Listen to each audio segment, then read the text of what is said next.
மகிழ்ச்சியுடன் வாழ சிறந்த வழி எது?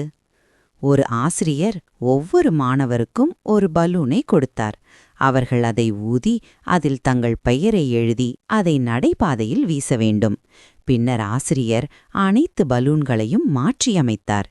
பின்னர் மாணவர்கள் தங்கள் சொந்த பலூனை கண்டுபிடிக்க 5 நிமிடங்கள் வழங்கப்பட்டது. தீவிர தேடுதல் வேட்டை நடத்தியும் அவர்களின் பலூனை யாரும் கண்டுபிடிக்கவில்லை.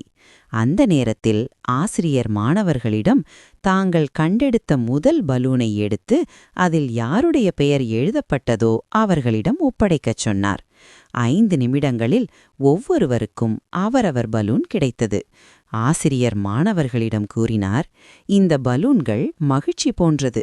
ஒவ்வொருவரும் தங்கள் மகிழ்ச்சியை தேடினால் நாம் அதை ஒருபோதும் கண்டுபிடிக்க முடியாது.